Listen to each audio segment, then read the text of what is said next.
السلام عليكم ورحمة الله وبركاته. بسم الله الرحمن الرحيم.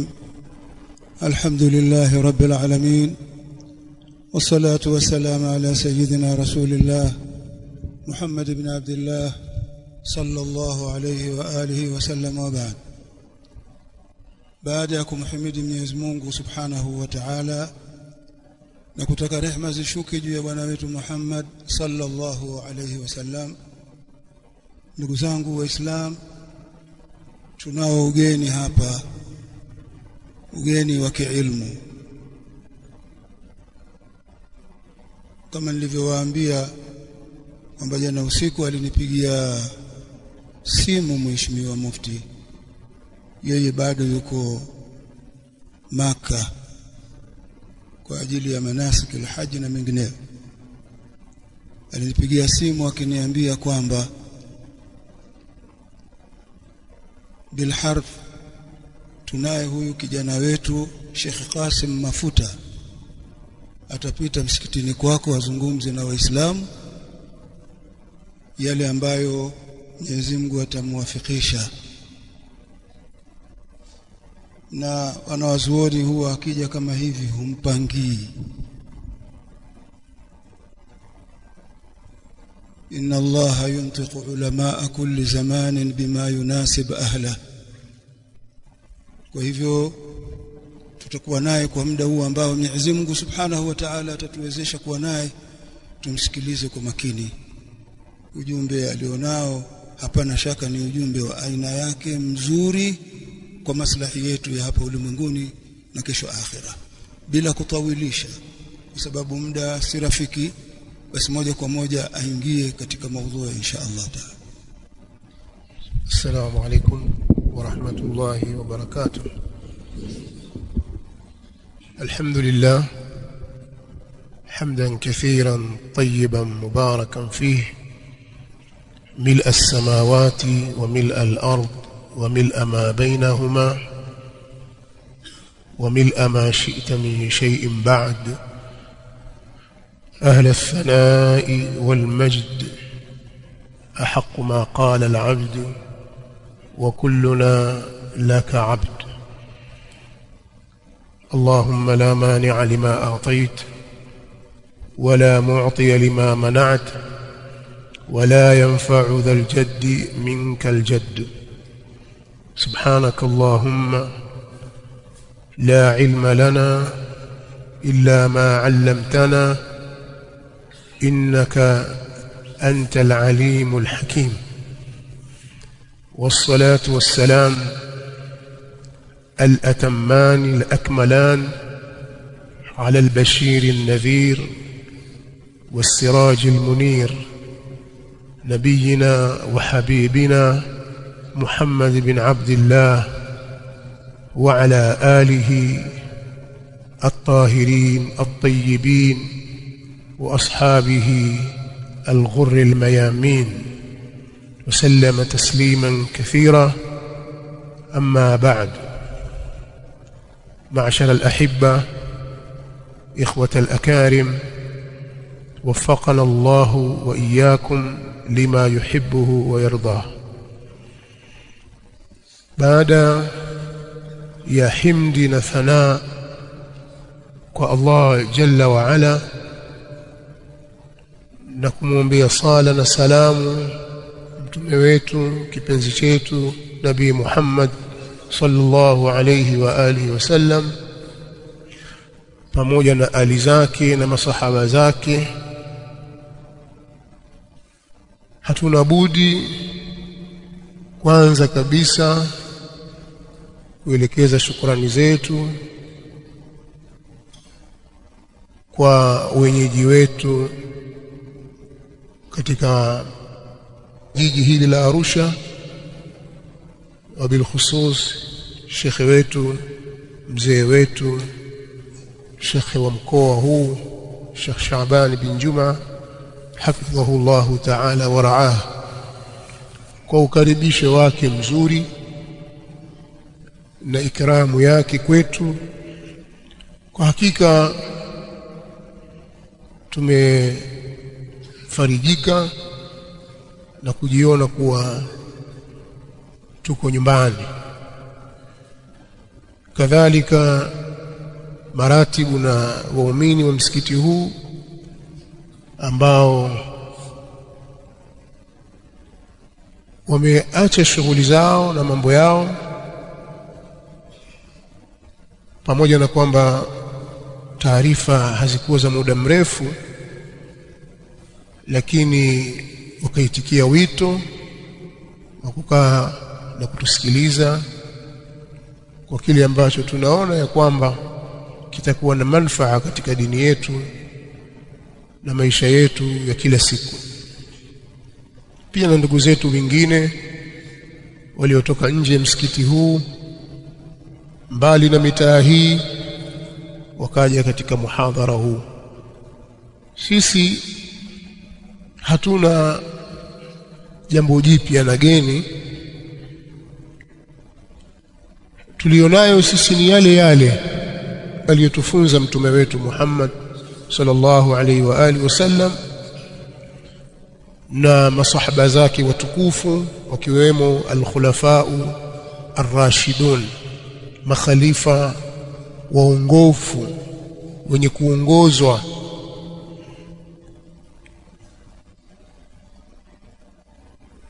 Kwa hiyo tutakachokifanya sisi ni kunukuu yaliyokuwepo na si kuleta mapya. Tena kunukuu mambo ambayo yatatujenga na hayatatubomoa, na ambayo yatatukusanya na wala hayatatugawanya, yatakayotutengeneza na kusuluhisha imani zetu, misimamo yetu, fikra zetu, na si kuzichafua. Tunamuomba Allah subhanahu wa ta'ala katika kipindi hiki cha kuhudhurisha maudhui hizi atupe taufiki yake, tuseme lililo ndilo, lile la sawa, tuseme vile vilivyo ndivyo na si vinginevyo.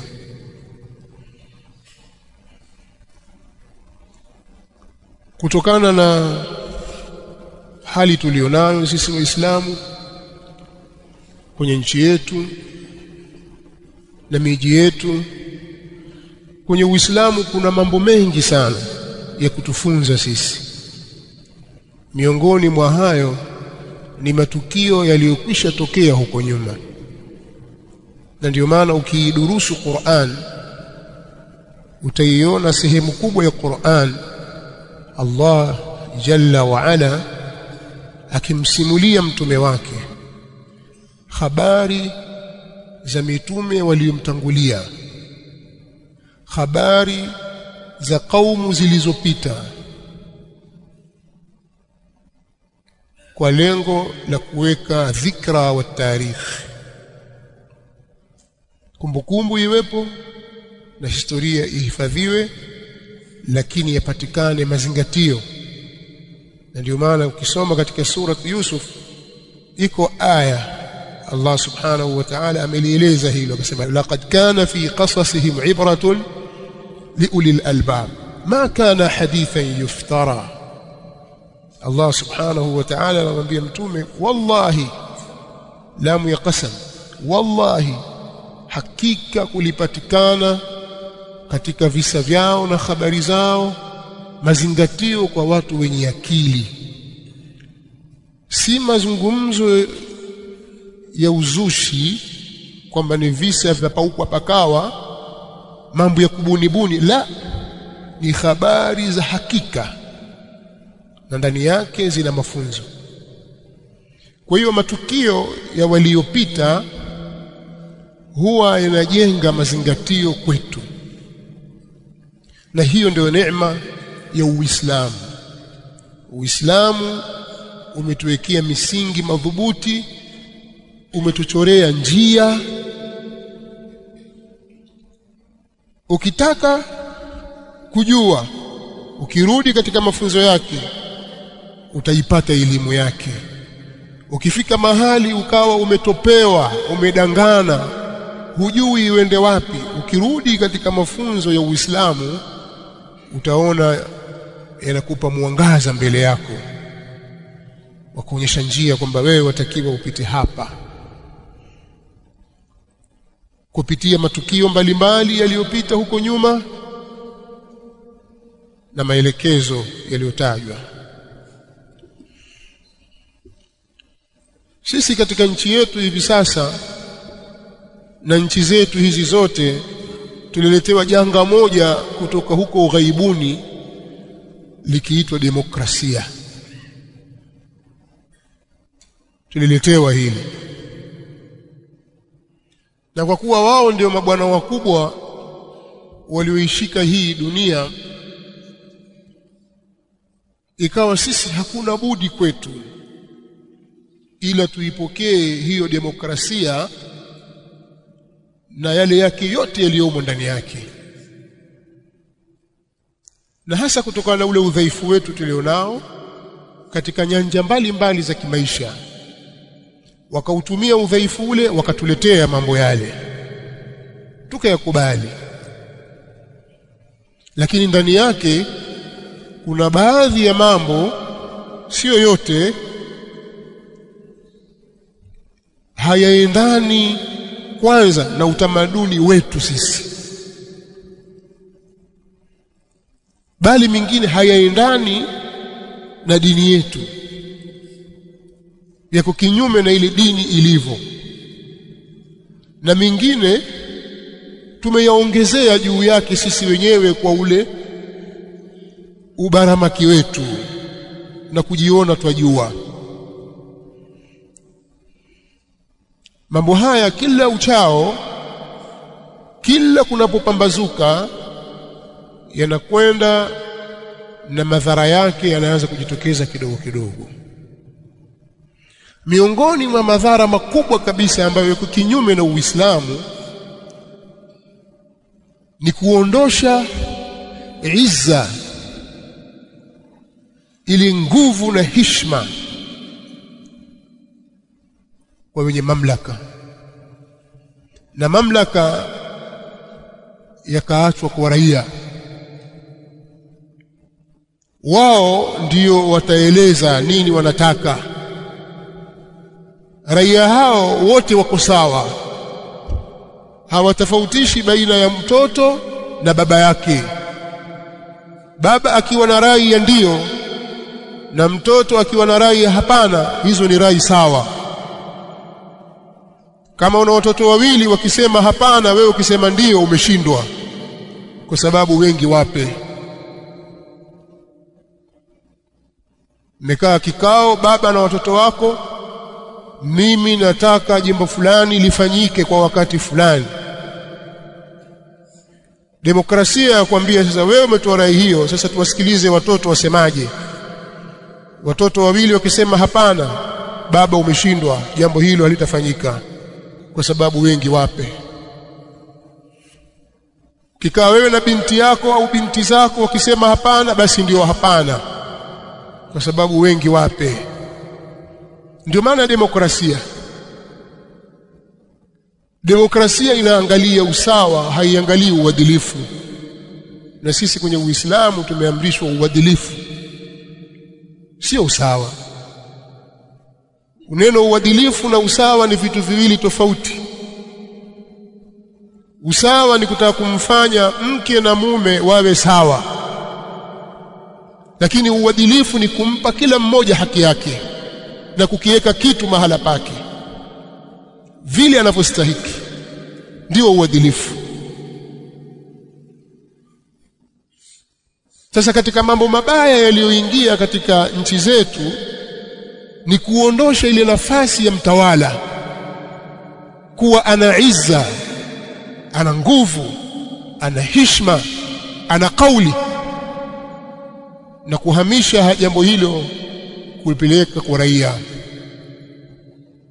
ambao pengine hawana maarifa katika hilo wanataka kulizungumzia, ambapo Uislamu umeweka mtawala lakini anakuwa na ahlu shura, ahlul halli wal aqdi, watu ambao wana nafasi ya kuyafunga mambo na kuyapitisha, kadhalika kuyachangua mambo na kufanya uchambuzi wa mambo. Ujahaun nas, wale wataalamu wabobezi katika mambo, akikaa nao anashauriana nao, anapanga jambo la maslahi ya umma, kisha yeye anatoa kauli na watu wote wanasikiliza bila ya kupinga. Ipandikane as-sam'u wa ta'a. Huu ni msingi imara katika Uislamu. Itakapofika kipindi Waislamu wakauacha msingi huu, wakaleta mbadala wake, madhara yatakayojitokeza hakuna wa kulaumiwa ila nafsi zao. Baada ya kuondoka Mtume sallallahu alaihi wasallam, nafasi yake ilishikwa na sahaba mtukufu as-Siddiq Abu Bakr radhiyallahu anhu. Akaongoza umma wa Kiislamu. Hali ilikuwa shwari ndani kwa upande fulani, hasa katika upande wa utiifu, lakini palitokea baadhi ya matatizo, hasa kuritadi baadhi ya makabila kama Banu Hanifa na wengineo huko sehemu za Al-Yamama. Allah subhanahu wa ta'ala akamwafikisha kutibu tatizo lile kwa njia sahihi na mambo yakatulizana. Alipoondoka katika huu ulimwengu, alishika nafasi yake khalifa wa pili Umar ibn al-Khattab al-Faruq radiyallahu anhu wa ardhah. Kipindi chake ndicho kipindi kilichomathiliwa Uislamu kwa vitendo kwa kiasi kikubwa mno. Akaimathili ile maana ya uadilifu, adala, na ule utabiri wa Mtume Muhammad sallallahu alaihi wasallam ukatimia kwenye kipindi chake. Uislamu ukaenea kwa kiasi kikubwa katika ulimwengu, na kupitia yeye katika wakati wake akaziangusha empire mbili, imperatoriyatani adhimatan, imperatoriyatu Rom wa imperatoriyatu Faris. Empire na mamlaka na dola ya Warumi na dola ya Wafursi, Persians, Waajemi, jambo ambalo halikuwapitikia Waarabu kwamba iko siku wao watakuwa juu ya hizi dola mbili, kwa sababu ilikuwa ndio mataifa yenye nguvu kwa wakati huo. Warumi waliitawala nusu ya dunia, hivyo hivyo Mapeshi walitawala nusu ya dunia. Ikawa nchi zote za kaskazini mwa Aljaziratul Arabia ziko chini ya empire ya Warumi, mpaka kuja Misri, mpaka Ethiopia huko Aksum kwa kina Najashi, mpaka kuingia Al-Yaman, mpaka kufika Najran. Kote ilikuwa ni manasara wanaofuata walio chini ya dola ya Warumi wa Kristo, na hakuna mtu anaweza kunyanyua mdomo wake na kwenda Ulaya huko ya mashariki na magharibi, Anatolia na wapi huko kote, Cyprus kote iko chini ya Warumi, mpaka kufika Spain na nchi nyinginezo. Na huku ukija upande wa mashariki, Ulaya mashariki, huko Georgia na Armenia na Azerbaijan, Irani yote yenyewe, na huko Stan, Uzbekistan, Turkmenistan, wapi kote huko. Persia, dola ya Persia ilikuwa ndio imetawala na ina nguvu mpaka sehemu katika Iraq. Waarabu katika sehemu ndogo tu, na baadhi yao wako chini ya Warumi au chini ya Wapersia. Nuru ya Uislamu ilienea, Uislamu ukapata nguvu katika zama za Umar radhiallahu ta'ala anhu. Hizi imperatoriyatani aliziangusha. Siko kumuelezea leo Umar ibn Khattab radhiallahu ta'ala anhu na manaqibu zake na injazati zake alizozifanya katika wakati wake, ni mambo makubwa kabisa.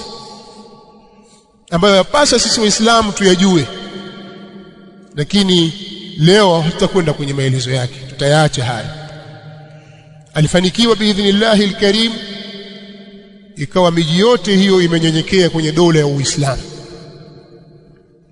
akaishi alivyoishi mpaka Allah subhanahu wa ta'ala alipokadiria kifo chake, akauawa na majusi mmoja akiitwa Abu Lu'lu'in al-Majusi, qatalahu Allah, kwa kumdunga na visu katika mwili wake, akafariki khalifa yule. Lakini alitoa wasia wa watu 6 katika watu wa shura min al-asharati al-mubashirin bil janna, kwamba watu 6 hawa katika wale waliobashiriwa pepo hawa wakae wamchague mtu mmoja awe khalifa wao. Wakakaa kikao si cha siku moja, kilichukua muda, akiwemo Uthman bin Affan Dhunnurain radhiyallahu anhu na Ali bin Abi Talib Abu al-Hasanain radhiyallahu anhu na Abdurrahman ibn Auf radhiyallahu anhu na Talha ibn Ubaidillah na Az-Zubair ibn al-Awwam. Walikaa kikao hawa kwa pamoja wakijadiliana kwa maelekezo ya khalifa aliyetangulia, wamchague mtu mmoja awe khalifa wa Waislamu ambaye atakuwa ni khalifa wa 3. Mjadala ukapita ulivyopita, kisha ikafikia hatima ya kuchaguliwa Uthman ibn Affan radhiyallahu anhu, na yeye ndiye itakuwa mazungumzo yetu ya leo, sehemu katika maisha yake. Kuna mengi ya kujifunza sisi kupitia maisha yake yeye, lakini kitu cha kwanza ambacho nitapenda kukizungumzie kwenye sehemu hii ya kwanza, kwa sababu nitaomba jambo hili nilizungumze kwa sasa kiasi cha saa moja hivi na kidogo, kisha tusimame, alafu upande wa pili nizungumze baada ya salati al-maghrib kidogo tu yale ambayo insha Allah tutakuwa tumeyavuna kutoka kwenye darasa hili la huyu bwana mkubwa Uthman ibn Affan radhiyallahu ta'ala anhu wa ardhah. Nitamueleza kidogo vile ninavyomjua Uthman ibn Affan radhiyallahu anhu. Ni ndugu wa Mtume sallallahu alayhi wasallam, yuko katika manzila ya mtoto kwa baba yake na kwa mama yake. Huyo anaitwa Uthman ibn Affan ibn Abi al-As ibn Umayyah ibn Abd Shams ibn Abd Manaf. Uthman baba yake anaitwa Affan. Affan baba yake anaitwa Abu al-As. Abu al-As baba yake ni Umayyah. Umayyah ni mtoto wa Abd Shams. Abd Shamsi ni mtoto wa Abd Manaf. Na sisi tutamjua kwamba mzee Abd Manaf alikuwa na watoto wakubwa 4 wa kiume. Mmoja ni Hashim, na kwa Hashim ndipo unapopita ukoo wa Mtume Muhammad sallallahu alaihi wasallam. Muhammad sallallahu alaihi wasallam ibn Abdullah ibn Abdul Muttalib ibn Hashim ibn Abd Manaf. Kwa hiyo huyu mzee Hashim na Abd Shams babu wa babu yake Uthman radhiyallahu ta'ala anhu, hawa ni ndugu baba mmoja mama mmoja. Abd Shams na mwingine akiitwa Naufal ni ndugu yao akina Hashim, na mwingine naitwa nani? Al-Muttalib. Al-Muttalib. Kuna mtu akiitwa Abdul Muttalib. Sasa huyo Muttalib mwenyewe si huyo Abdu, huyo Muttalib mwenyewe huyo ni mtoto wa Abd Manaf. Kwa watoto 4, kuna Muttalib na Hashim na Abd Shams. Hawa ni ndugu baba mmoja mama mmoja. Naufal na mama yake. Abd Shams ndio aliyemzaa Umayyah, ndio aliwazaa hao watu wanaitwa Banu Umayyah. Hashim ndiye aliyemzaa Rasulullah sallallahu alaihi wasallam wa Muhammad, ndio ukoo wake yeye, kwa sababu Hashim amemzaa Shaibatul Hamdi, anaitwa Shaibatul Hamdi, babu yake Mtume sallallahu alaihi wasallam, kwa mama wa Kiansari katika Bani Najjar kule Madina. Huyu Abdul Muttalib ndiye alimzaa Abdullah, Abdullah akamzaa Mtume wa Allah sallallahu alaihi wasallam. Kwa hiyo kinasab hawa ni ndugu, wote wanarudi kwa Abdi Manaf, na huyu Muttalib ndio ukoo wa al-Imam Shafi'i rahimahullah. Al-Muttalib nasabu yake inakwenda mpaka kwa Muttalib, na Banu Muttalib na Banu Hashim hawa ni masaadati katika umma huu, wana mambo mengi na mazaya nyingi ambazo umesifika nazo, na mpaka ikafikia hadi kwamba wao hawali ausakhu nas, hawali uchafu wa watu, hawapewi zaka, wanakula sehemu katika khums. Na Banu Hashim na Banu Muttalib ni kitu kimoja katika jahilia na Uislamu, nisitoke kwenye hili. Lakini huyu Uthman huyu radhiyallahu ta'ala anhu, mama yake pia aitwa Arwa bint Quraiz, pia ni katika Bani Umayya, mama yake mzazi. Na kutokana na muingiliano wa nasabu ya Bani Umayya na Bani Hashim kwa muda mrefu, tofauti na inavyozungumzwa na baadhi ya watu kwamba hawa watu walikuwa wana upinzani wa kimamlaka na kwamba wao ni shajaratun mal'una kwa tafsiri zao, si kweli. Walianza kuoleana tangu mababu na mababu, na wao watoto na wajukuu wakaendelea kuoana.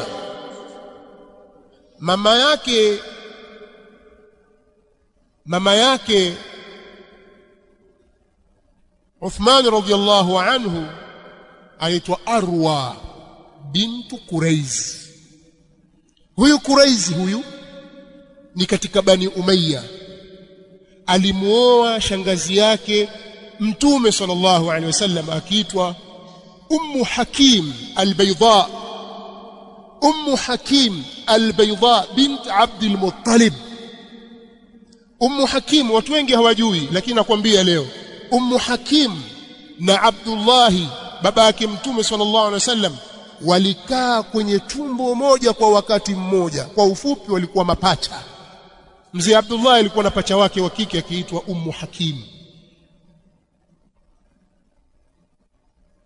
Abdullah ibn Abdul Muttalib baba wa mtume wetu sallallahu alaihi wasallam, wakati akizaliwa hakuzaliwa peke yake, alizaliwa na mwenzake wa kike akiitwa Ummu Hakim, lakabu yake al-Bayda bintu Abdul Muttalib ibn Hashim. Huyu bibi huyu ndiye aliyemzaa mama yake Uthman radhiyallahu anhu. Shangazi yake Mtume Muhammad sallallahu alaihi wasallam ndiye aliyemzaa mama mzazi wa Uthman ibn Affan radhiyallahu anhu. Unaona udugu ulivyokuwa huo, udugu wa karibu kabisa. Kwa hiyo Uthman radhiyallahu anhu akimwona Mtume sallallahu alaihi wasallam kabla hajawa mkwewe alikuwa ni mjomba wake, lakini Allah subhanahu wa ta'ala akamtunuku jambo lenyewe ni Mtume sallallahu alaihi wasallam akamuozesha binti yake Ruqayya bintu Muhammad sallallahu alaihi wasallam wa radhiyallahu anha, akamuoa. Hijra ya kwanza ya kwenda Ethiopia huko al-Habasha walikuwa pamoja, yeye na binti wa Mtume sallallahu alaihi wasallam walikuja mpaka Ethiopia. Na hijra ya Madina wakahamia Madina, wakaishi walivyoishi mpaka ulipofika mwaka wa pili. Ruqayya radhiyallahu anha akapatwa na maradhi mpaka watu wanakwenda Badri. Uthman ilibidi abaki kwa kumwangalia mkewe, watu wako Badri. Ruqayya bintu Rasulillah sallallahu alaihi wasallam anafariki dunia. Alifanya nini Mtume sallallahu alaihi wasallam? Lilipotokea lile, akamuozesha binti yake mwingine akiitwa Ummu Kulthum. Ummu Kulthum bintu Muhammad sallallahu alaihi wasallam. Jambo hili hajawahi kulipata kiumbe yoyote tangu dunia imeumbwa hadi leo, kwamba kuna mtu kaoa binti wawili wa mtume wa Allah. Halijawahi kutokea jambo hili. Na Mtume sallallahu alaihi wasallam anasema, lau ningelikuwa mimi nina watatu la zawwatuha Uthman, ningekuwa na binti mwingine watatu ningemuozesha Uthman. Na yeye Mtume sallallahu alaihi wasallam ndiye anatuambia maneno haya, idha ataakum man tardawna khuluquhu wa dinahu fazawwijuhu illa taf'alu takun fitnatun fil ard wa fasadun 'arid wa fi riwaya wa fasadun kabir. Atakapowajilieni mtu ambaye nyinyi mairidhia tabia yake na dini yake, kwamba huyu tabia yake ni njema, ana tabia njema, dini yake iko sawa, muozesheni. Sidhani kwamba kuna mtu atasema kwamba Mtume sallallahu alaihi wasallam aliliepuka hili na akalikhalifu. Sote tutakubaliana kwamba Mtume sallallahu alaihi wasallam alikuwa ndiye mtekelezaji wa kwanza wa amri za Allah subhanahu wa ta'ala. Alimjua Uthman kwa tabia zake na dini yake, akamuozesha banati wake, binti zake wawili. Sallallahu alayhi wa alihi wa sallam wa radiyallahu an ashabi rasulillah. Uthman bin Affan, bwana huyu hali yake ndiyo hiyo, ni ndugu wa jamaa wa Mtume sallallahu alaihi wasallam kinasab,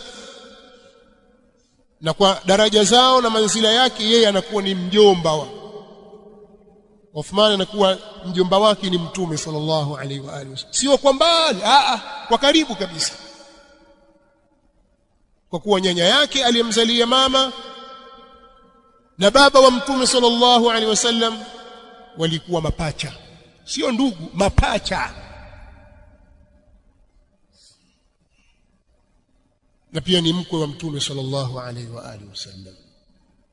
Katika fadhila zake na manaqibu yake, Uthman bin Affan radhiyallahu ta'ala anhu alifanya mambo mengi katika wakati wa uhai wa Mtume sallallahu alaihi wasallam.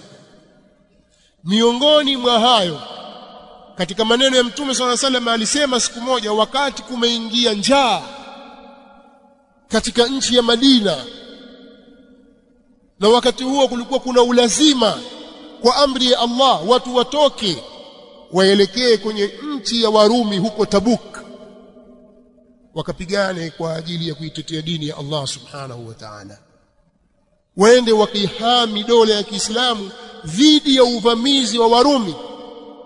Waislamu hawakuwa na kitu.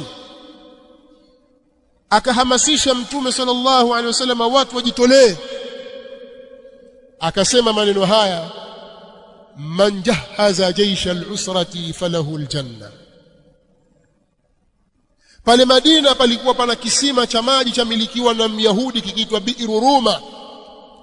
Waislamu walikuwa wakinyanyaswa katika upatikanaji wa maji, wanataabika.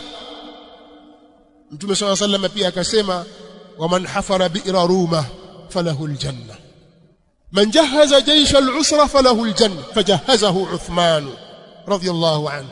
Yoyote atakayeliandaa jeshi la usra, jeshi hili lilokuja kipindi cha njaa na ukata, atastahiki kupata pepo.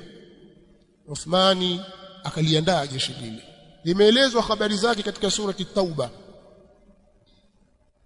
Mtume sallallahu alaihi wasallama amekusanya huku na kule mali, hazikufika hata nusu ya kile kinachohitajika.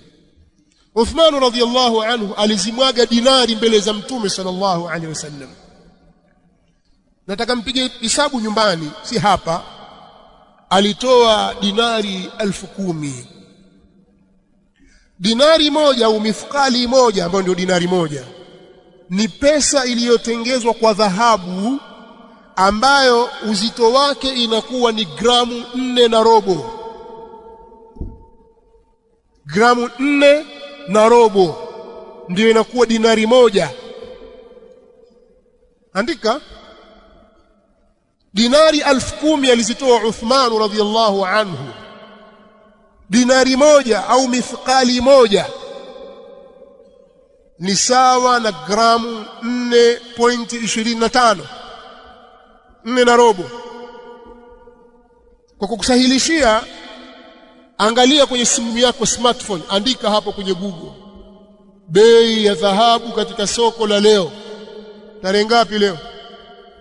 16 mwezi wa 6 2025, utapata bei za dhahabu leo kwamba gramu moja ni bei gani. Sijui kama utapata chini ya 2.5, sijui. Sasa izidishe mara 4 na robo, alafu zidisha mara 10,000, ndio utajua kwamba Uthman radhiyallahu anhu alitoa shilingi ngapi kwa pesa ya Tanzania kwa bei ya leo. Zidisha mara 10,000, utaona mabilioni aliyomwaga Uthman radhiyallahu ta'ala anhu katika kusaidia vita vile. Na si hivyo tu, akawatoa farasi 150, akatoa ngamia waliobebeshwa vyakula na maandalizi ya kivita na silaha wasio na idadi. Mtume sallallahu alaihi wasallama alipomwagiwa dinari zile na Uthman, akasema maneno makubwa kabisa, akasema ma dharra Uthmana ma fa'ala ba'da al-yawm. Uthman hatadhurika kwa atakayoyafanya baada ya leo, hatadhurika kitu. Uthmani hatadhurika na jambo lolote kwa yale aliyofanya baada ya siku hii ya leo. Maneno yametoka katika kinywa cha mtume wetu sallallahu alaihi wa alihi wasallam, ambaye wama yantiqu anil hawa in huwa illa wahyun yuha. Kisima kilichokuwa kikiwakera cha Myahudi, kikiwakera Waislamu wakitaabika na wakidhalilika, alikinunua Uthman na akakichimba Uthman, akakitoa fi sabilillah. Alafu utasema, useme wewe mwenyewe kwamba je, tangu umeingia kwenye Uislamu wewe umechangia kiasi gani kwa maslahi ya umma? Na hayo anayofanya si kwa maslahi ya umma tu, na maslahi ya mtume wetu sallallahu alaihi wasallam. Aliweza kumnusuru kwa mali aliyopewa na Allah subhanahu wa ta'ala. Sikwambii mingineyo na mingineyo mengi. Kwa haya aliyoyafanya, nimetaja machache, yako mengi na manakibu zake nyingi, lakini nitatoshea kwenye upande huo. Lakini kuna bisharat. Abdurrahman bin Auf radhiyallahu ta'ala anhu anatuelezea kwamba siku moja Mtume sallallahu alaihi wasallam aliingia katika shamba la mtu fulani pale Madina, kisha akamweka mtu mlangoni kwamba wewe utakuwa bawabu hapa, utalinda hapa mlangoni, mimi niko ndani. Akaja mtu akagonga mlango. Alipoambiwa Mtume sallallahu alaihi wasallam kwenye bustani fulani, yule bwana akamtaka idhini Mtume sallallahu alaihi wasallam, kuna mtu agonga na bisha hodi. Akamwambia iftah lahu wabashiruhu bil janna, mfungulie na mpe bishara ya pepo kwamba huyu ataingia peponi. Fa idha bi Abi Bakr as-Siddiq, ghafla ikawa aliyekuja pale ni Abu Bakr as-Siddiq. Asema nikambashiria pepo, nikamruhusu na nikambashiria pepo. Akaingia akaenda kukaa na Mtume sallallahu alaihi wasallam.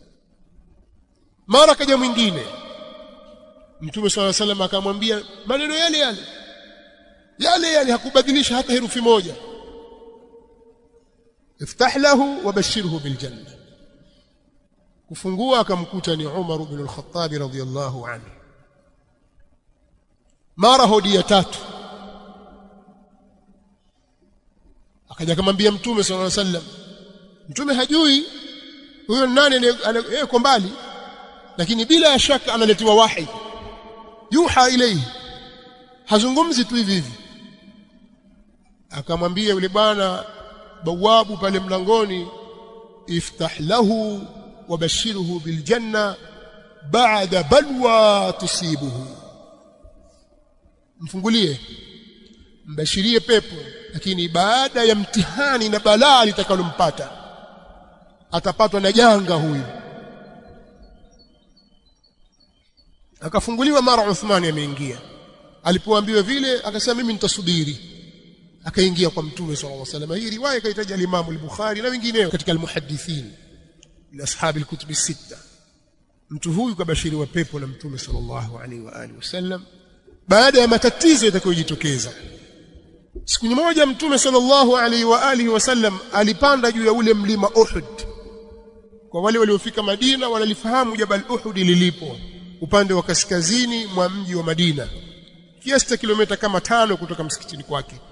Alipokuwa yuko juu, ufaraja fabi, lile jabali likawatetemesha kama kumepita tetemeko hivi. Mtume sallallahu alaihi wasallam akaliambia, uthbut ya Uhud, fa inna alayka nabiyan wa siddiqan wa shahidain, au fa innama alayka nabiyyun wa siddiqun wa shahidan. Nasema shahidan, shahidani, hakika si vingine hapa juu yako yuko mtume, yani yuko nabii na yuko siddiq Abu Bakar, na wapo mashahidi wawili,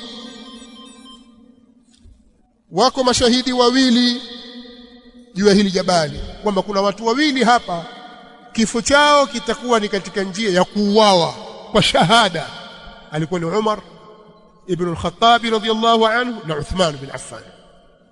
Kwa hiyo Mtume sallallahu alaihi wasallam pamoja na kumbashiria pepo Uthman bin Affan, lakini pia alishuhudia kwamba kifo chake kitakuwa ni cha kishahidi. Siku moja Mtume sallallahu alaihi wasallam alikuwa nyumbani kwake. Ummul Mu'minin Aisha radhiyallahu anha anatusimulia alipokuwa nyumbani kwake na baadhi ya wake zake, mara akaja Uthman bin Affan nyumbani kwa Mtume sallallahu alaihi wasallam, akapiga hodi pale, akahodisha,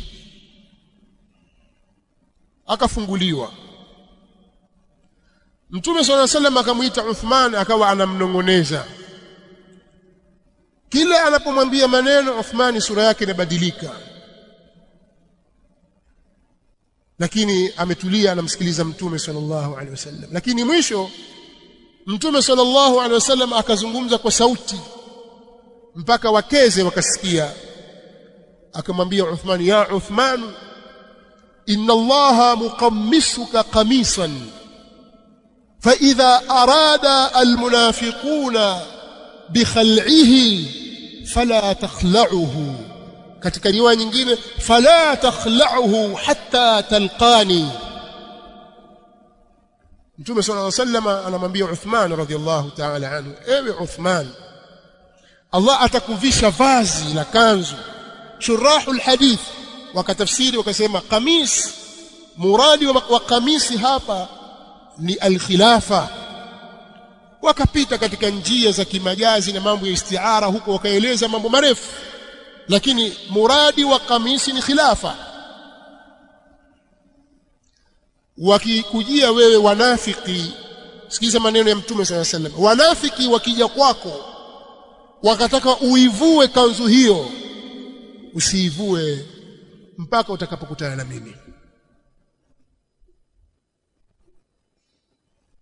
Uthman radhiyallahu ta'ala anhu akayapokea maneno ya Mtume sallallahu alayhi wa alihi wasallam. Ilipofika wakati wake wa kuwa yeye ndiye mtawala mkuu na kiongozi mkuu wa Waislamu, akayaendesha mambo katika utawala wa Kiislamu vizuri sana. Uthman radhiyallahu ta'ala anhu amefanya kazi kubwa katika Uislamu. Katika moja ya kazi zake aliitanua dola ya Kiislamu. Uislamu ukavuka ikaingia katika nchi za Ulaya Mashariki na Asia ya mbali, ukaingia Uislamu sehemu katika Ulaya. Uislamu ukafika Afrika.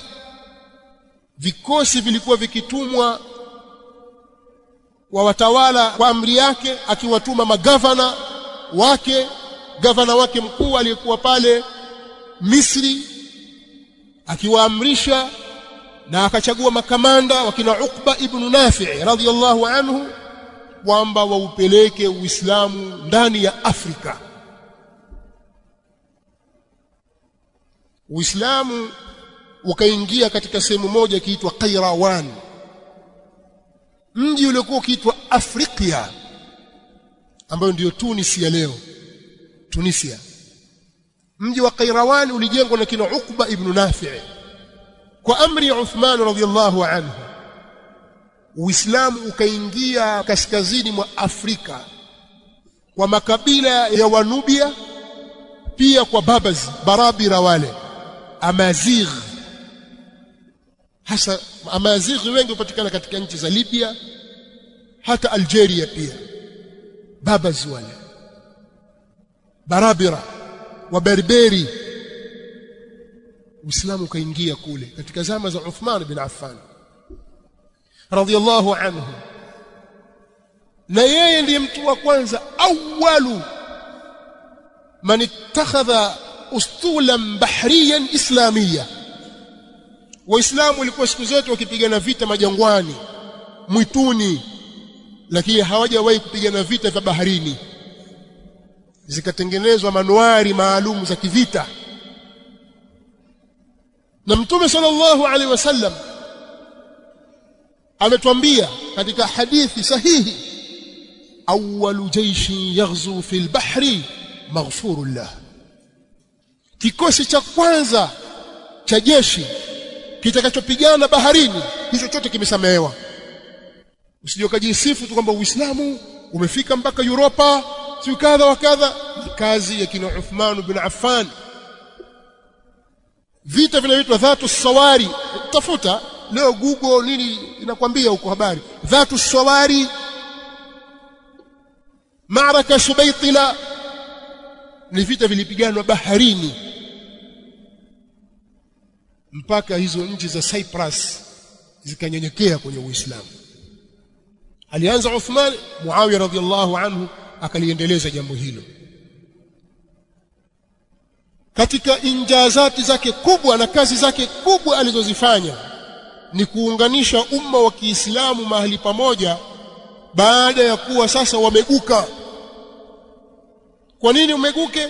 Kwa sababu Qur'ani ilikuwa imeandikwa katika lugha tofauti tofauti za Kiarabu na lahaja tofauti tofauti, na watu wakisoma tofauti. Unasoma hivyo kwa mujibu wa lahaja, maana ndio hiyo moja. Alichokifanya, akawaita watu wa miji, akawaita wasomaji wabobezi wa na usomaji wa Qur'ani, akawaweka mahali pamoja, akawafungia, akawaambia iandikeni Qur'ani kwa lugha ya Quraysh. Watu wote wataisoma Qur'ani kwa lugha hiyo. Ikatolewa rasimu maalum, na zile zote zilikuwa zimeenea kwenye miji huko Sham, Kufa, Basra, Yaman na sehemu nyingine, zote zikakusanywa, zikatiwa moto, ikatoka kitu kinachoitwa Ar-Rasmul Uthmani, kwamba Waislamu wote watasoma Qur'ani hivi ile ile ilivyo kwa Mtume sallallahu alaihi wasallam, kwa lahja na lugha ya watu wa Makka. Ali bin Abi Talib radhiyallahu anhu anasema, lau mimi ningetawalishwa kabla ya Uthman la fa'altu mithla ma fa'ala Uthman, mimi ningefanya vile vile alivyofanya Uthman radhiyallahu anhuma. Uthman radhiyallahu anhu amefanya mambo mengi sana katika huu Uislamu. Ndio alifungua miji ya Kaukaz. Sitaki kutaja tena tafasili mambo. Wewe chukua tu kwamba futuhati na ufunguzi na miji kuingizwa katika Uislamu mpaka kufika karibu na bara Hindi huko, ni kazi iliyofanywa chini ya utawala wake, na alijenga idara ya Kiislamu kuwa ni idara yenye nguvu, na kila siku ikawa miji inatanuka na mambo yanaenea katika miji. Tangu mwaka wa 23 Hijiria alipochukua madaraka yale mpaka mwaka wa 35, kiasi cha miaka 12 hivi. Kipindi cha mwisho kidogo pakaanza kutokea vuguvugu fulani, na hapa ndio mahali pa ushahidi wa maneno yetu. Kwa kuwa dola imetanuka, yeye ndiye mtawala anayesikilizwa, yuko Madina, lakini amri yake itafika mpaka nchi za kaskazini mwa Afrika, sehemu za Tunisia huko na mbele yake. Ukivuka al-Bahr al-Ahmar, Red Sea, bahari ya Shamu, na kwenda huko na huku nako katika miji ya Armenia na Georgia, mpaka unaingia nchi za Stan na sehemu katika bara ya Hindi, sehemu za Herat huko Afghanistan na sehemu nyingine, kaskazini Shamu yote, kusini mpaka chini ya Al-Yaman, sehemu zote hizi ziko chini ya utawala wake. Kimiundo mbinu na mawasiliano kwa wakati ule ilikuwa ni sio jambo rahisi kuiweka chini ya himaya miji yote. Ni masafa marefu sana, ni dola kubwa sana. Ile jazira yote, ile Arabic Peninsula yote kuwa iko chini yake si jambo dogo. Ongeza na Sham. Nikisema Sham ni Syria, Jordan, Lebanon, Palestine. Allah ihami na ilinde miji ya Kiislamu na kwingineko. Vuka hapo. Sio jambo dogo kuwa mtawala yuko Madina hawezi kuisimamia miji yote. Pakaingia watu wapya kwenye Uislamu, wageni, hadithu ahadin bilislam. Aajim wakaingia, ni wasiokuwa Waarabu ambao hawataweza kuielewa Qur'ani wala hawataelewa sunna za Mtume sallallahu alaihi wasallam mpaka wasomeshwe Kiarabu, wasomeshwe maneno waelewe. Watu wa lugha nyingine waliingia. Hapa ndipo palipoanzia utata.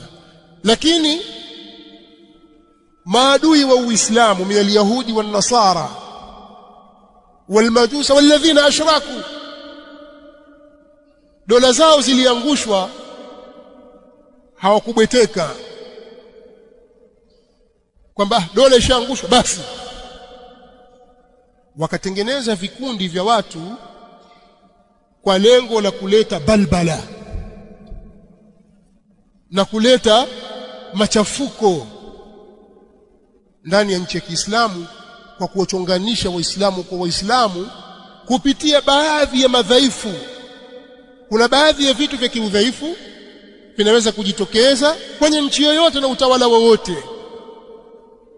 ila utawala wa Mtume Muhammad sallallahu alaihi wasallam, kwa sababu ni maasum sallallahu alaihi wa alihi wasallam. Lakini kwa wale aliowatawalisha Mtume sallallahu alaihi wasallam pia kuna baadhi yao walikuwa wakiteleza kwenye baadhi ya mambo, na Mtume mwenyewe sallallahu alaihi wasallam alikuwa akiwarekebisha. Sikwambii wakati wa wengine asiyekuwa Mtume sallallahu alaihi wasallam. Kwa hiyo yeye anaweza kuona katika rai yake kwamba huyu fulani akawe governor mahali fulani, akimdhania kheri, jambo likawa tofauti na hivyo, na yule kwa sababu ashapewa mamlaka na mahali ni mbali, anaweza kufanya mambo kinyume kidogo.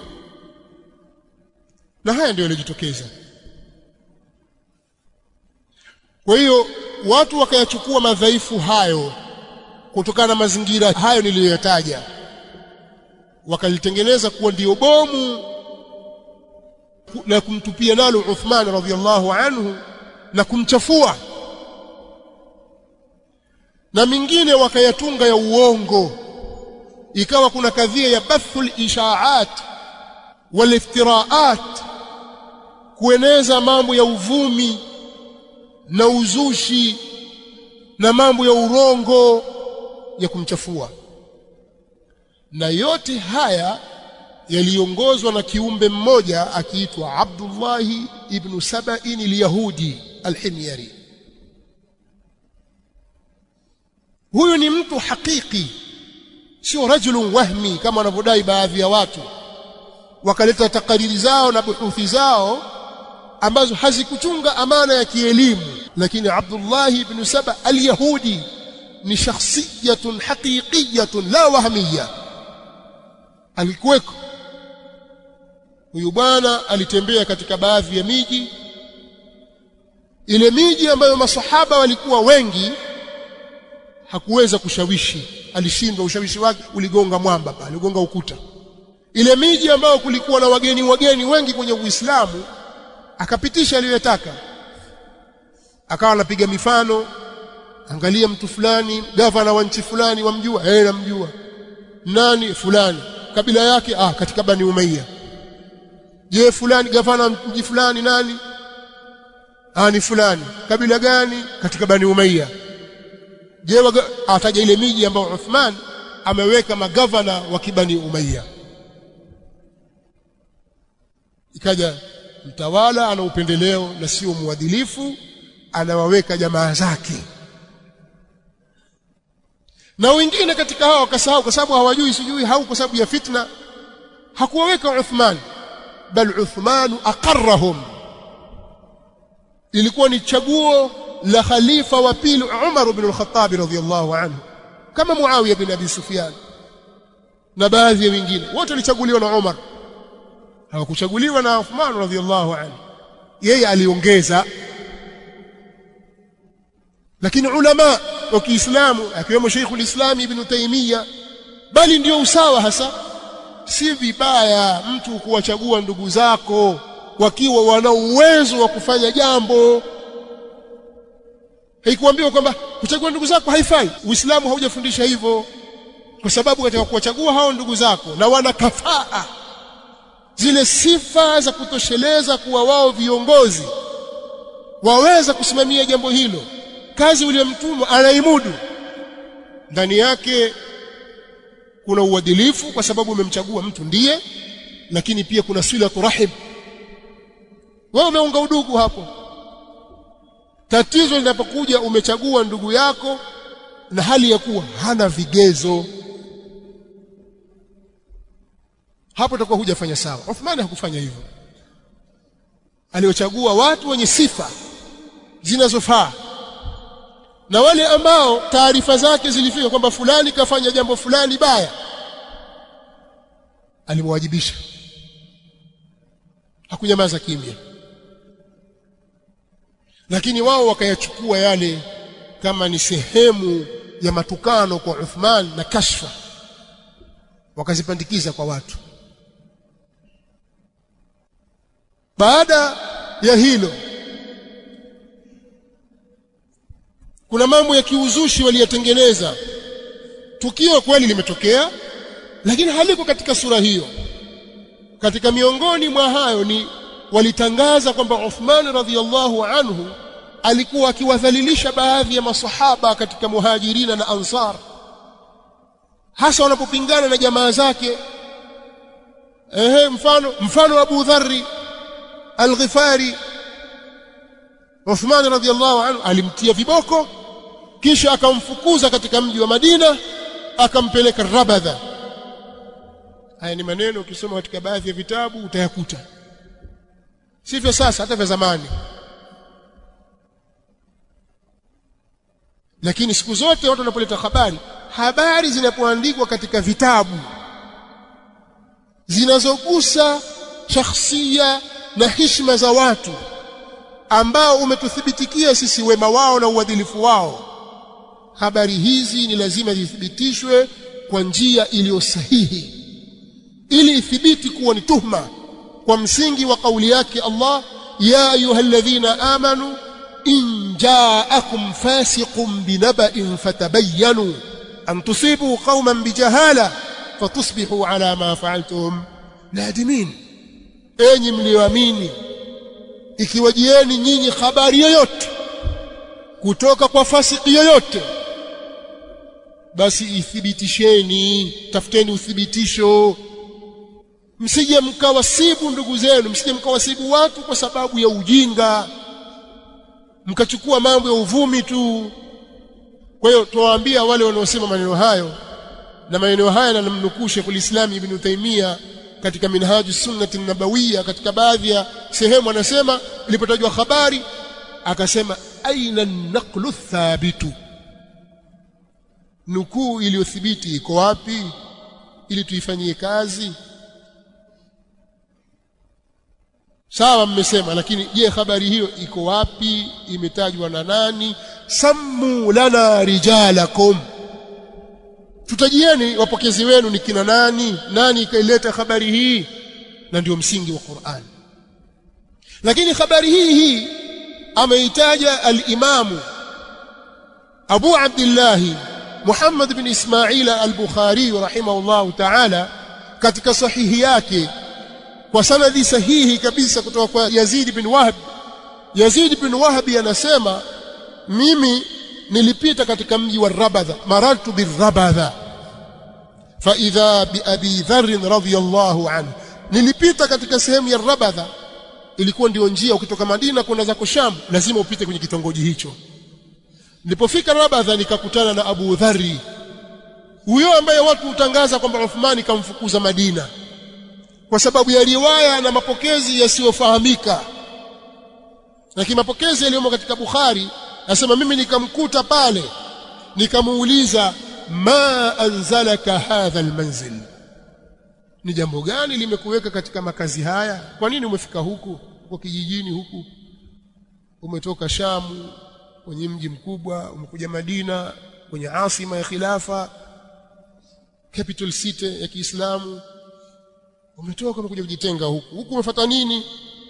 Asema kuntu bisham, mimi nilikuwa Sham.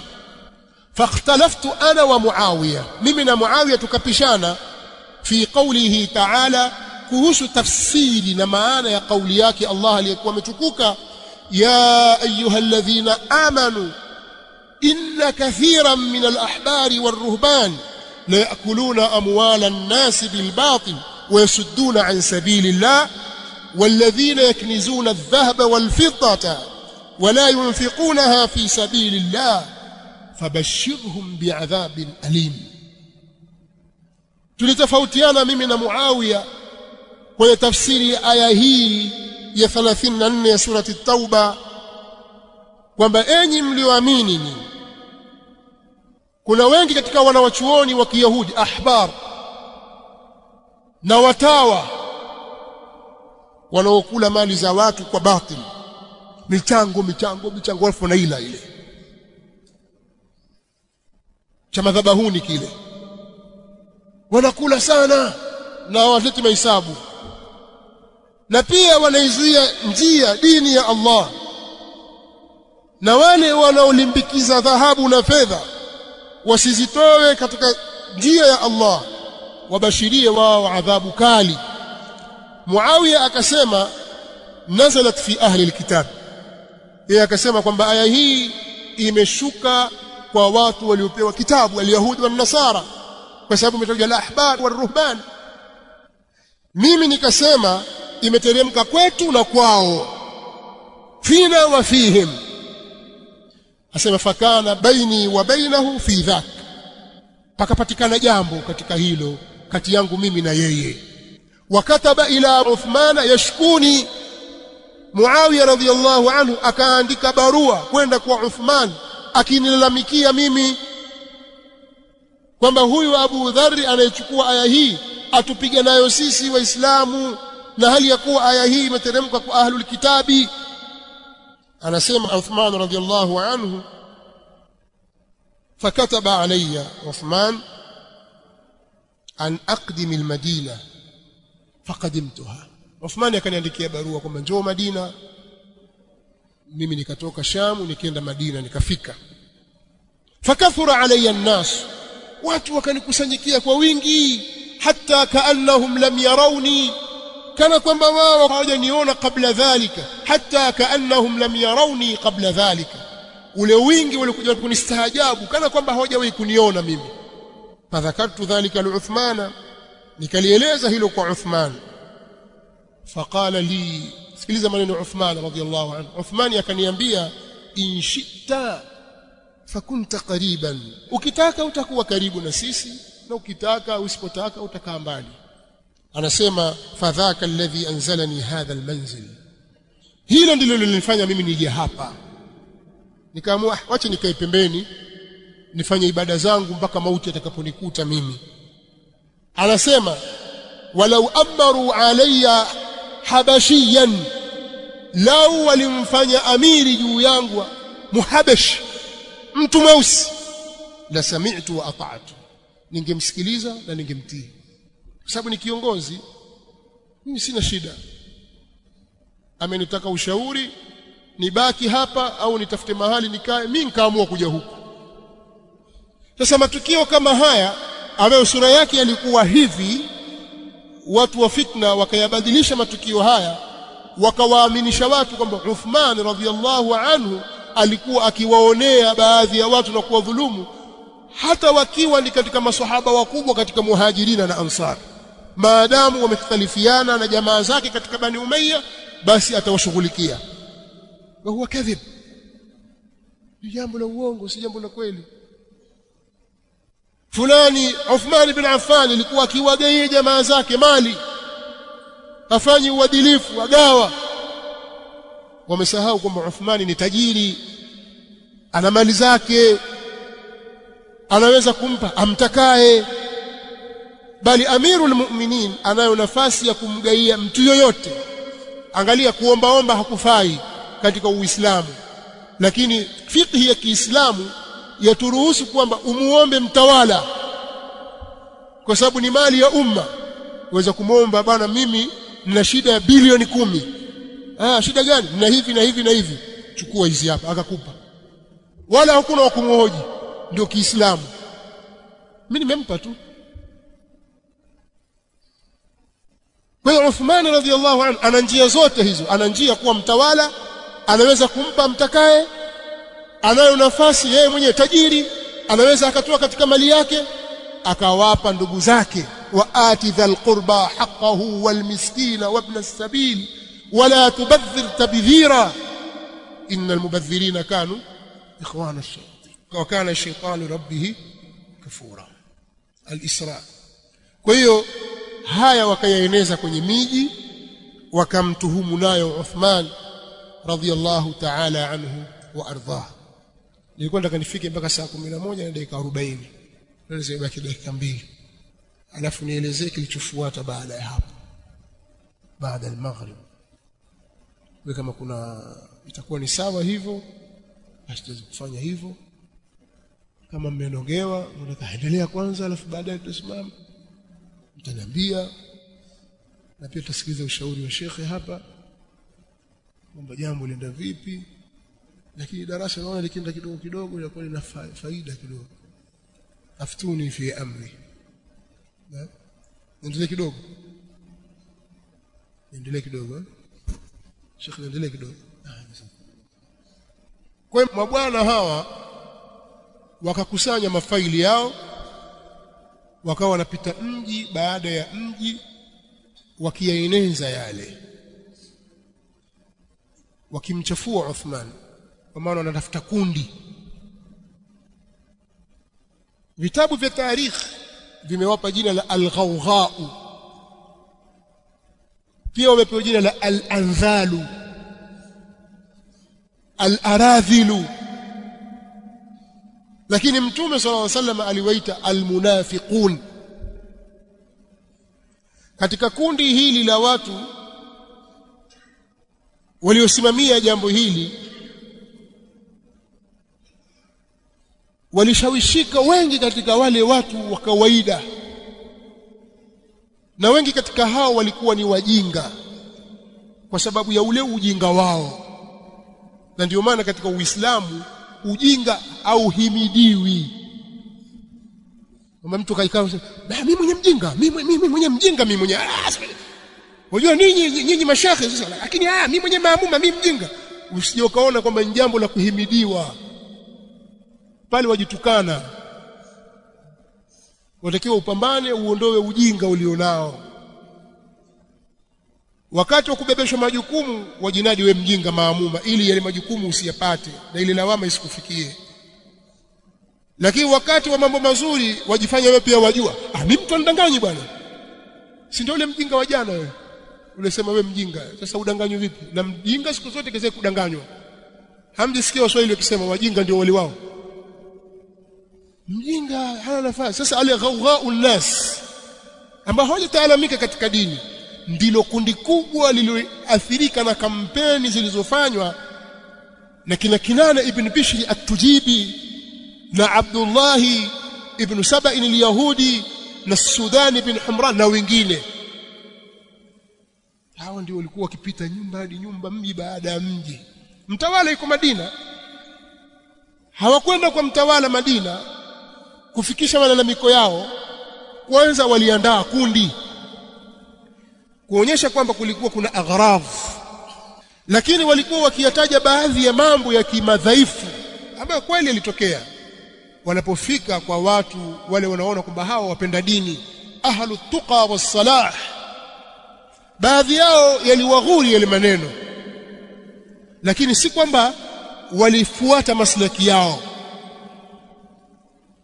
Baadhi yao walipeleka malalamiko kutoka Sham wakimshtakia Muawiya radhiyallahu na Amr na Marwan. Uthman radhiyallahu ta'ala anhu akalirudisha jambo lao kwake. Aliposikiliza madai yao, yeye akawafukuza kesi, kama madai yenu hayana msingi, yaondoeni haya, ndio mkafanya maisha. Wakakaa wakajipanga kutoka Kufa, Basra, hizi ni nchi au miji kwa Iraq kwa sasa, kutoka Sham na kutoka Misri, na kundi kubwa la watu litokea nchini Misri. Likawa jambo lao la pamoja, wakavizia msimu wa hija, mwezi wa Dhulqaada kwenda Dhulhijja. Watu wametoka Madina wanakwenda zao Makka, wao wakajikusanya kutoka miji mbalimbali. Uthman radhiyallahu anhu mwaka ule hakwenda haji, yeye alibaki Madina. Kwa hiyo wakajikusanya haraka sana, wakaja Madina haraka sana. Watu kule hawajamaliza sawa sawa wako Makka, wao washafika Madina na madai yao. Tena ukimsoma Ibn Kathiri katika tarikhi yake Al-Bidayah wa Nihaya, na walikuwepo katika wao watovu wa adabu. Wewe umefanya hivi na kadha kadha kadha kadha, wewe kwanza hivi. Lakini Uthman alikuwa ni mtu mwenye hilm, alikuwa na busara na alikuwa na asabr, akawavumilia, akawa anawasikiliza. Lakini hili sikulifanya mimi, alilifanya alikuwa kabla yangu. Wewe umefanya hivi na hivi na hivi. Akamwambia, nyinyi hamkuwepo wakati Mtume sallallahu alaihi wasallam akituambia kadha wa kadha, kwa hili maana yake ni kadha. Akawakinaisha na akazivunja zile hoja zao. Wakatahayari, wakatoka hao wenda zao. Wamefika mahali wakagoma, wakasimama kwa madai ya kwamba wamemkamata mtu akiwa na barua kutoka kwa Uthman radhiyallahu ta'ala anhu yenye muhuri wake, khatam yake, muhuri wa Uthman radhiyallahu ta'ala anhu, likiandikwa kwa jina lake Amirul Mu'minin, kwenda kwa governor wa Misri kwamba hao watu watakapokuja wote waue. Wakasomeana ile barua, wakarudi wote. Jambo la ajabu, wakarudi wote, waliokwenda Basra, waliokwenda Kufa, waliokwenda Sham na kutoka Misri, wote likawa ni jeshi la maelfu ya watu wamekusanyika Madina. Watu wa tarikhi wanasema maswahaba na watoto wao waliokuwa pale Madina kwa kipindi kile hawakuzidi 700, lakini walizidiwa na wale watu adhaaf, zaidi ya mara 3 kwa wingi. Taarifa zikamfikia Uthman radhiyallahu anhu, wale walalamikaji wamerudi tena na kauli mbiu yao, wewe ujiuzulu. Naam, wasema kuna barua. Ali bin Abi Talib aliwatuma wanawe Hassan wal Hussein radhiyallahu anhuma, na kina Abu Huraira walikwenda kwake, wakamwambia jamaa wamekusanyika, wanataka wewe ujiuzulu, lakini sisi tuko pamoja na wewe, tutuamrishe, tutakutii, tupigane nao. Uthman radhiyallahu anhu siku za mwanzo alikuwa akitoka kwenda msikitini, anaswalisha, anarudi ndani. Ikafika wakati sasa wakamzuia, wakamchagua imamu wao, wakamweka pale. Uthman akawa haswalishi tena.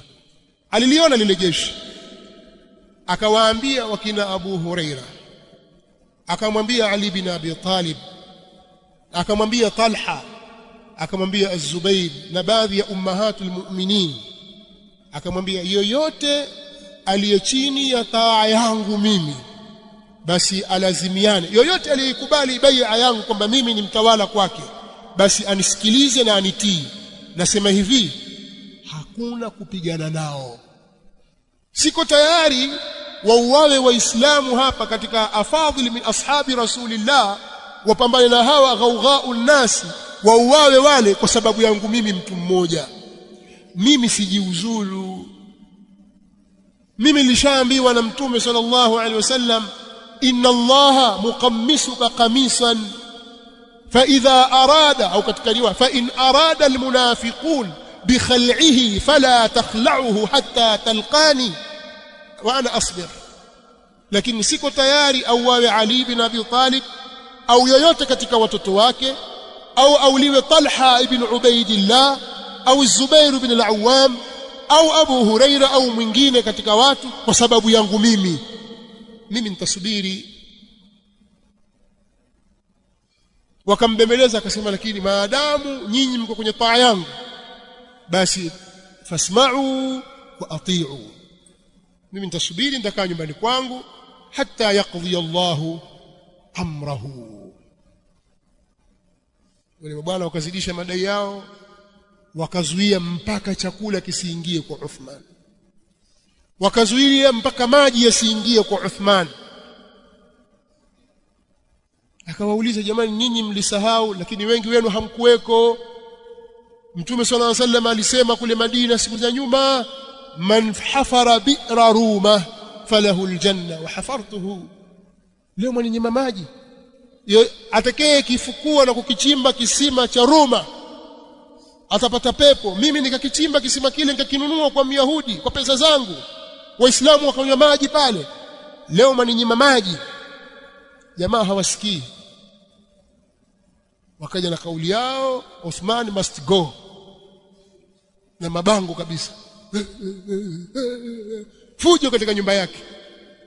Jambo lilishatoka katika mikono ya watu wenye busara, hawawezi kulimiliki tena kwa sababu ya chokochoko na maneno ya kujazana ujinga na kutiana chuki. Ile heshima ya mtawala ikaondoka, kauli yake ikafifia, hasikizwi tena. Mpaka alitokea mmoja katika masahaba akasema maneno, wallahi mkimuua Uthman, si Waislamu wote kwa pamoja, swala za jamaa, Ijumaa, Eid, maswali pamoja, wallahi mkimuua Uthman hamtaswali pamoja milele. Hivi mnavyofanya hamtaswali pamoja kabisa. Watu walikuwa wanaona mbali kabisa. Lakini pakaja maneno mengi kwamba hata maswahaba pia hawamuungi mkono. Ali radhiallahu anhu kasema hivi, pakatungwa maneno kama inapokuwa sasa hivi. Sasa hivi watu kitumia mitandao wakatengeneza maneno, wakakutengenezea hata zile kama ni picha, video, wakaziedit uonekane wafanya kitu fulani ambacho sicho, maneno wakayapindua ili kukuchafua. Sera ni ile, haijabadilika tangu hapo awali mpaka sasa.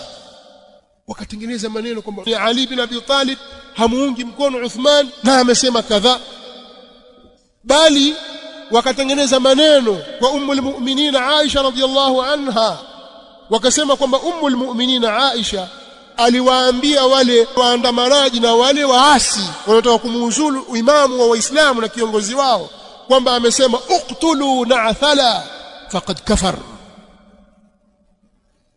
muweni huyo Na'thal. Na'thal ina maana nyingi. Unaonosema kwamba Na'thal maana yake kuna Yahudi mmoja alikuwa na madevu mengi afanana na Uthman, kwa akafananishwa na Uthman. Wengine wanasema Na'thal maana yake ni mpumbavu. Kwa eti ummul mu'minin radhiyallahu ta'ala anha akayatamka maneno haya ambayo ndani yake kuna matusi ya kumtukana Uthman radhiyallahu ta'ala anhu, bali na kumkufurisha.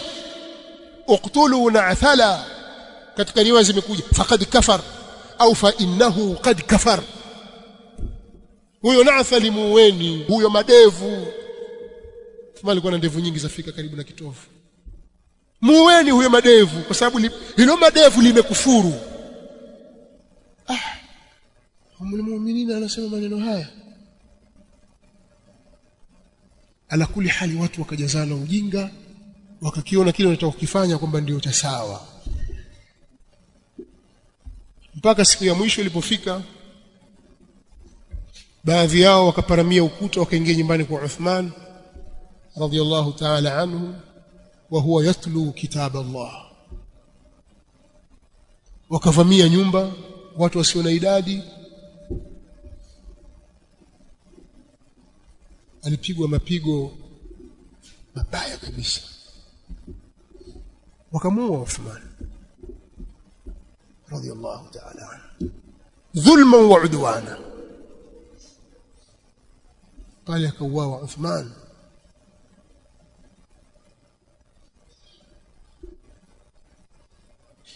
Ni jambo baya sana mtu katika ashabu Rasulillah sallallahu alayhi wa alihi wasallam,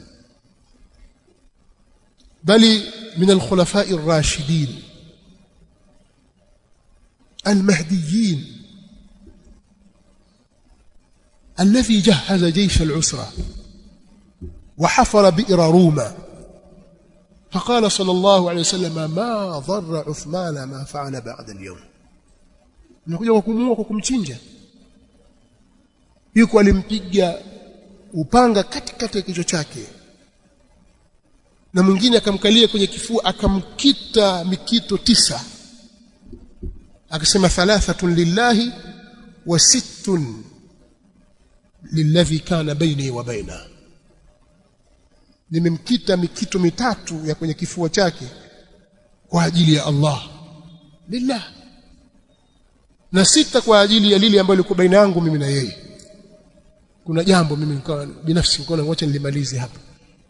Hakadha yuf'al bil mu'min, sio Uthman mu'min tu kawaida aweza kufanywa hivi.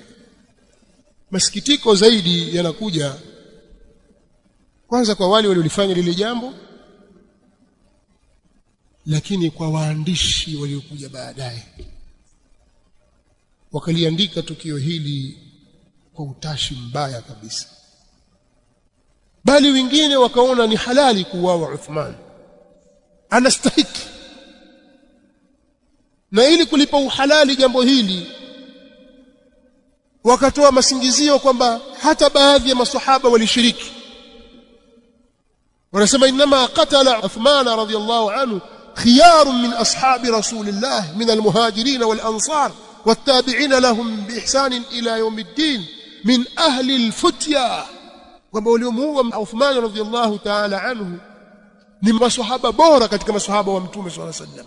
Wakataja orodha: Ali bin Abi Talib, Talha bin Ubaidillah, Az-Zubair bin al-Awwam, Abdurrahman bin Auf, Abu Huraira, al-Mu'minin Aisha, fulan wa fulan. Wanataja orodha kuonyesha kwamba hawa ndio walioshiriki. Amr bin al-As radiyallahu anhum wa ardhah. Waliomuua Uthman hawakuwa katika khiyar ashabi Rasulillah, bali ni almunafiqun. Kwa kauli ya Mtume sallallahu alaihi wasallam. Mimi ukiniletea maneno ya kwenye tarikhi, labda tarikhi ya Ibn Jarir al-Tabari na mwingine anayefuata baada yake na kabla yake, mfano kabla yake kuna al-Imam Ibn Abdul Barr kwenye tarikhi yake kitabu chake al-Isti'ab bimaarifati al-ashab, au Ibn al-Athir mwenye kitabu Usdul Ghaba, au al-Imam Ibn al-Athir katika kitabu chake al-Kamil fi at-Tarikh Ibn al-Athir. Na waliokuja baadaye na walio nyuma zaidi kina Ibn Jarir al-Tabari na kina al-Imam Ibn Sa'd az-Zuhri katika tabaqat, au waliokuja baadaye kina al-Imam Ibn Kathir na waliokuja baada yake kina Ibn Khaldun na wengineo. Ukiniletea maneno ya watu wa kwenye tarikhi na ukiniletea maneno ya Mtume Muhammad sallallahu alaihi wasallam athabita min dawawini sunna, mimi nitachukua maneno ya Mtume sallallahu alaihi wasallam, sitachukua maneno ya tarikhi. Na hivi ndivyo wao wanavyosema. Al-Imam al-Qahtani ana maneno yake, anasema la ta'khudhanna min at-tawarikh kullama kataba ar-ruwatu wa khatta kullu banani irwi al-haditha al-muntaqa min ahlihi fima dhawi al-ahlam wal-asnan. anasema mahali shahidi ni hapa, la ta'khudhanna min at-tawarikh kullama kataba ar-ruwatu wa khatta kullu banani. Usichukue katika mambo ya kihistoria kila jambo lilopokewa tu na wapokezi na likaandikwa na vidole, tindi za vidole. Usichukue tu. Maneno ya historia yana utaratibu wake. Na katika jambo kubwa wanalokosea Waislamu katika zama za leo ni kuwa wengi wetu hawajui kaifa yuqra'u at-tarikh, tarikhi yasomwaje? Walillahi alhamdu, Uislamu umetuwekea misingi madhubuti ya kuweza kuamiliana na vitabu vya tarikhi. Ukitaka kufanya utafiti wako na bahthi zako za kiilmu, kuna njia umekuwekea. Al-Imamu Ibn Jarir al-Tabari katika mukaddima wa tarikhi yake ameeleza pale namna yeye anavyozipokea habari. Usijenge matukio makubwa kama hayo kwa habari za ambiwa, na ndizo zilizojaa kwenye vitabu vya tarikhi. Ambiwa yasemekana. Tarikhi ya Kiislamu iko madhubuti na ina misingi yake. Sasa ukieleza habari ya Mtume sallallahu alaihi wasallam kuhusu nani aliyemuua Uthman, Mtume sallallahu alaihi wasallam amesarih kwa lafdh an-nifaq, fa in arada al-munafiquna bi khal'ihi fala takhla'uhu hatta talqani. Walipatikana baadhi ya masahaba wadogo walishawishika katika jambo lile, lakini hawakulibashiri. Mfano Muhammad bin Abi Bakr as-Siddiq, mtoto wa Abu Bakr as-Siddiq radhiyallahu ta'ala anhu. Wanawazuoni wamekhtalifiana kuhusu usahaba wake, hasa kuhusu taarifu ya sahaba ni nani. Ikiwa sahaba ni man sahiba an-nabiy sallallahu, kuna wengine wanashurutisha kwamba sahaba ni lazima awe amesuhubiana na Mtume sallallahu alaihi wasallam na amepokea kutoka kwake. Al-Hafidh ibn Hajar yeye katika Nuzha anasema sahaba ni man laqiya an-nabiy sallallahu alaihi wasallam mu'minan bihi wa mata ala dhalika walau takhallalat ar-riddatu, kisha akasema ala al-asah. Hiyo ibara izingatie sana kielimu, hasa nyinyi wanafunzi mnaosoma vitabu vya ilmu. Anasema sahaba ni yule aliyekutana na Mtume sallallahu alaihi wasallam hali ya kuwa ni mwenye kumuamini Mtume sallallahu alaihi wasallam, mu'minan bihi wa mata ala dhalika, na akafa juu ya hali hiyo. Walau takhallalat ar-ridda, ijapo ikiingia kati ridda, hata kama alitokea karitadi kisha akasilimu akarudi kwenye Uislamu. Kauli hiyo ndio alal asah, tuendapo juu ya kauli asah, na kinyume cha kauli al asah ni sahih. Ina maana kuna kauli nyingine zinazoitwa kauli sahihi. Sasa wako wanaona kwamba hawa watoto wadogo hawa ambao hawakuwahi kukutana na Mtume sallallahu alaihi wasallam, hawa watoto wadogo kina Muhammad bin Abi Bakar, wakati Mtume sallallahu alaihi wasallam afa yeye ana miezi 3, tujalie 4, hawa si katika masahaba. Al-Hafidh yeye katika al-Isaba amemuorodhesha katika hao.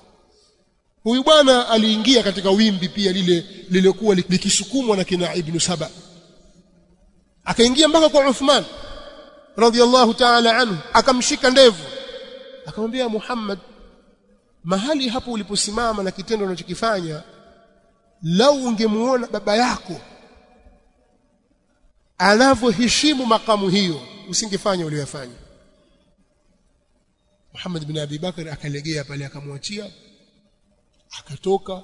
Fanadima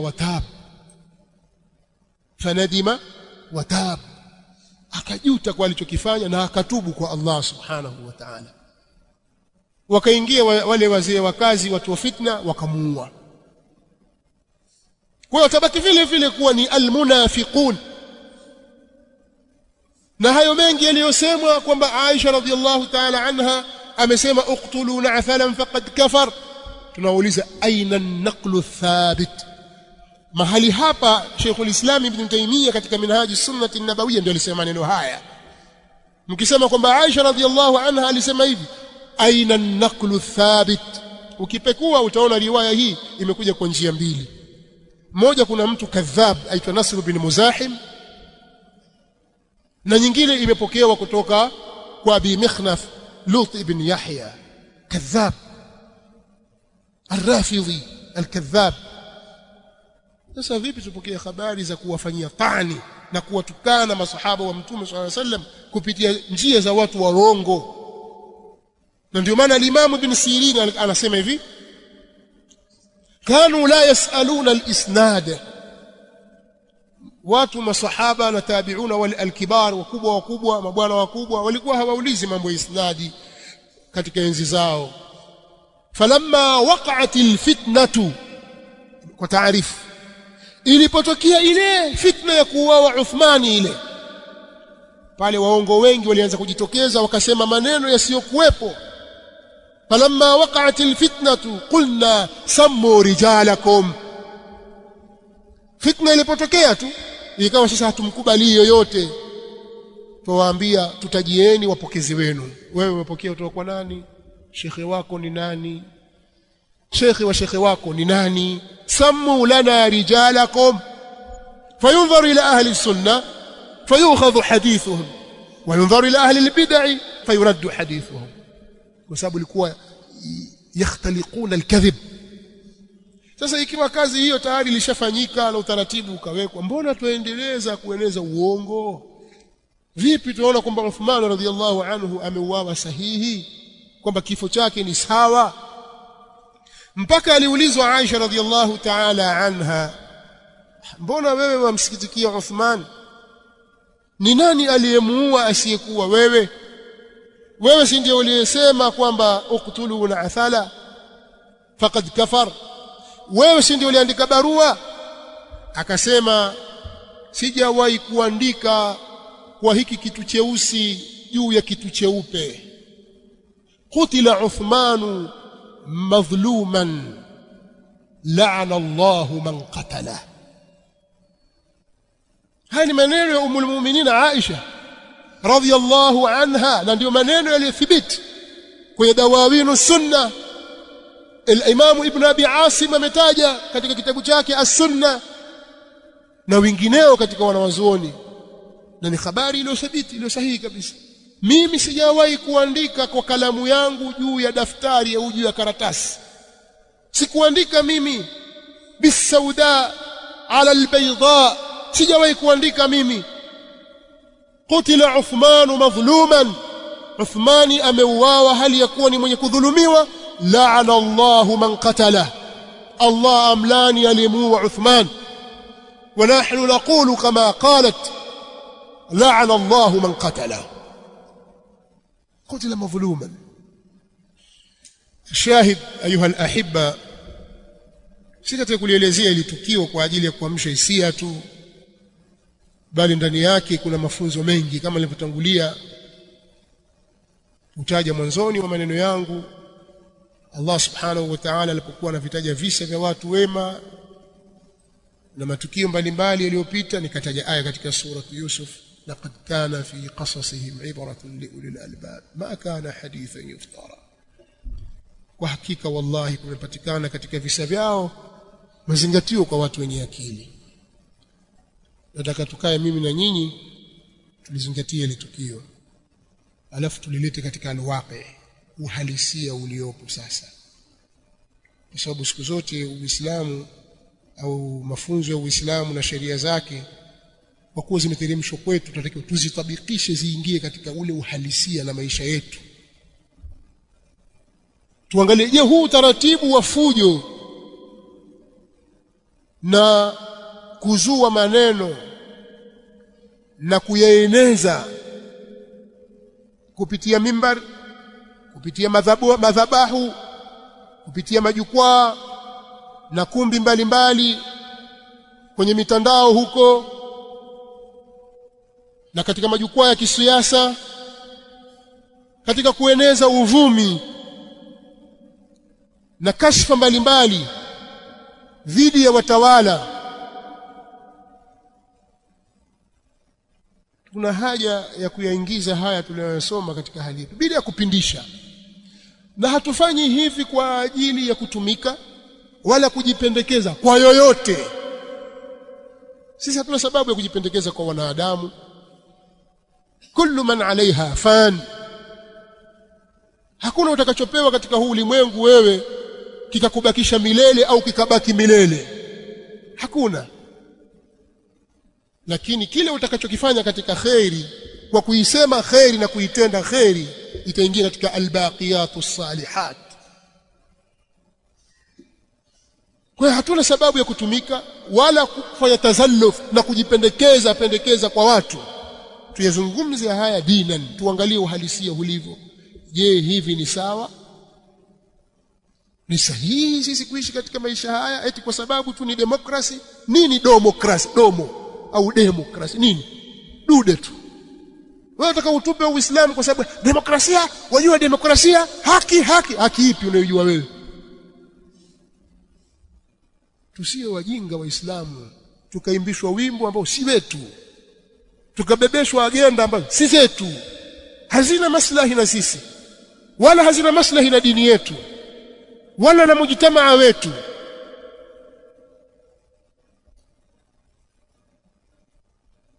Kwa ni lazima tukae chini kitako kama hivi tutafakari. Mimi nitatoa nafasi nikimaliza mnihoji. Pale nitakapokuwa nimekosea mnizodoe hapa mbele za watu mnitaharize.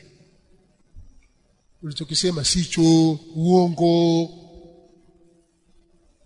Kwa hoja 1, 2, 3 sio kweli, Uislamu hausemi hivyo. Ili watu wajue kwamba twatumika sasa. Mpaka tabumba maneno ili yamridhishe fulani na ili iwe kitu fulani. Si mmesoma? Tena wa pamoja nilikuwa nataka nitoe muda mrefu ili mkae mkagugu, maana mnasoma kwa Google nyinyi. Wenda kwenye Google, soma huko alafu uje nihoji. Mwaka 2013 lilipotokea zogo la mambo ya ugaidi na ukhawariji katika mji huu wa Arusha. Kwa wale wanaokumbuka, nilifanya muhadhara pale msikiti wa Kaloleni. Ni hapo juu tu. Siku 2. Vijana wengi katika wale vijana walikuwa na fikra hizo walihudhuria. Nikazungumza niliyozungumza na baadhi yenu mpo hapa. Nikazungumza niliyozungumza, nikasema leo nitaishia hapa. Nendeni mkawaulize mashehe zenu, nendeni mkasikilize katika YouTube, nendeni mkasikilize katika mitandao, rudini sikilizeni. Mkimaliza mpate zile hoja zirundukeni, njooni nazo hapa. Kesho mje niulize. Na kama mwaweza kuwaleta mashehe zenu, waleteni hapa. Waje wanitaharize hapa kwamba unachokisema sicho. Amesema al-Imam al-Qurtubi kadha, amesema al-Imam Ibn Qudama kadha, amesema al-Imam an-Nawawi kadha, rahmatullahi ta'ala alayhim. Amesema Mtume sallallahu alayhi wasallam hivi na washereheshaji wamesema hivi katika wanawazuoni. Sheria iko hivi. Mashehe zenu waje wanaambie sio kweli, umetudanganya. Basi nitahayari mbele za watu kwa kuwa nimesema uongo, nimezua na nyinyi mpate ushindi. Ilikuwaje? Haikuwa hivyo. Umeelewana? Na nyinyi nawaambia hapa kusema najua kwa watu tofauti. Pateni muda mkae muangalie huko alafu mrudi hapa. Kwanza haya yote nilioeleza huku mwanzo ni kweli si kweli? Na hayo nitakoeleza baada hapo. Nitatoa muda biidhnillahil karim. Lakini kama ni kweli na ni haki, basi tunatakiwa sisi tuwe na uelewa wa pamoja na maukifu ya pamoja, kwa sababu dini yetu sisi ni moja. Lazima tuna uwajibu wa kuitetea dini hii, na watu wasitezee katika jambo la dini yetu. Wakatengeneza mambo kwa maslahi ya dini yao na mitazamo yao na maslahi yao ya dunia yao, wakataka kutushirikisha sisi. Na sisi Waislamu, jana nilizungumza kule Moshi, sisi Waislamu ni wengi katika nchi hii. Na mkibisha kwamba sio wengi, wekeni katika kipengele cha sensa kwamba nani dini gani na nani dini gani. Si ndio jambo analodai Waislamu hilo? Lekeni tujue kina nani wengi. Mbona nyinyi hamtaki? Alafu mtakuwaje wengi? Ukimuuliza shekhe hapa, shekhe una mke? Kwambia ndio. Wangapi? 3. Wewe padre una mke? Sina. Wewe mtakuwaje wengi nyinyi? Na wewe unayefuata una wake wangapi? Mmoja. Na ukooa mpaka ulipofika miaka 40. Mtakuwaje wengi? Na ukimuuliza huyu au huyu anakuambia nina wake 4, 3, watoto ana watoto 12. Na jambo hili halikuanza jana na juzi, walianza mababa na mababu. Kama huko nyuma tulikuwa sawa 50 kwa 50, labda utuambie Waislamu ndio walikufa wengi kwa malaria, kwa kipindupindu, kwa corona. Lakini kama si hivyo, akili tu ya kawaida, sisi wengi. Ule wingi wetu na ile nafasi yetu tunatakiwa sisi tuitumie, tuijue ile nafasi yetu, tulisimamie jambo la maslahi yetu Waislamu na dini yetu. Wallahu ma'akum wa lan yatirakum a'malakum. Subhanakallahumma wa bihamdik wa ashhadu an la ilaha illa anta astaghfiruka wa atubu ilayk.